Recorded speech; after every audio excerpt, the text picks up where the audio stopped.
So in this video, we'll look at a new differentiation rule, which is called a product rule. You can use it in a convenient way whenever the function looks like a product of two functions of x. So let's look at it in more details by looking at some examples. So please look at the current problem for the function f of x. You see now f of x, you can think of it as a product of two functions, u and v. And by the product rule, what you need to do is to write down u prime times v plus u times v prime. And let's copy the function v here.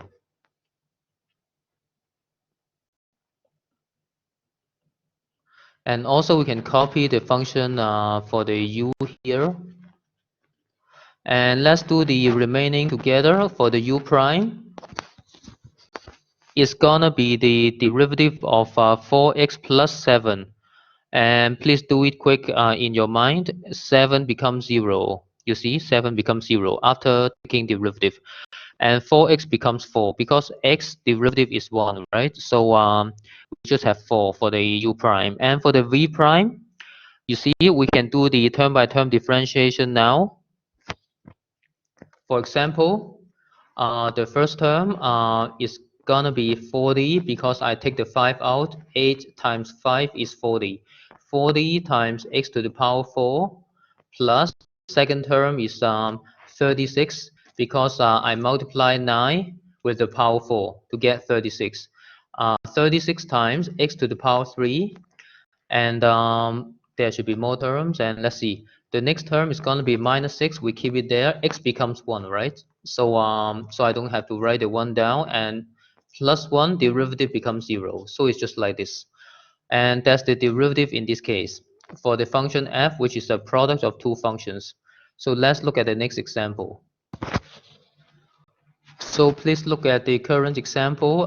F is the function of product of two functions. So now we can think of it as u and v. And let's do the calculation together by the product rule.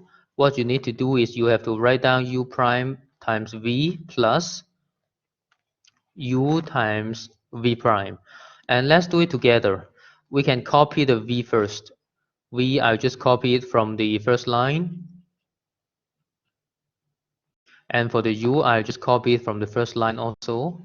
And for the u prime, please think about that. For the u prime, the derivative of minus 5 is 0. So we don't need to write it down. For the first term, 7 cosine x, I keep the 7 here. And cosine x, the derivative of it is actually the same as minus sine x, right?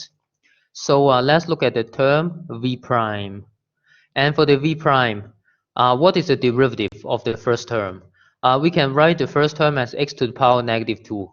So the derivative by power rule is going to be minus 2 times x to the power minus 3, right? And next term, you see, is 7 times x to the power minus 3. So I can do the power rule, minus 7 times minus 3 times x to the power minus 4. And the last term, h, the derivative becomes 0. So we don't have to write it down. And if you want, you can actually write the f prime as a slightly simplified way as follow. So you can write the f prime like this if you want to, and that's the final answer to this problem. We'll look at one more example. So let's look at this current example of finding derivative of f. And once again, we can think of this as the product of two functions. So let's write down the u prime. The u prime is 21 times x squared plus 2x.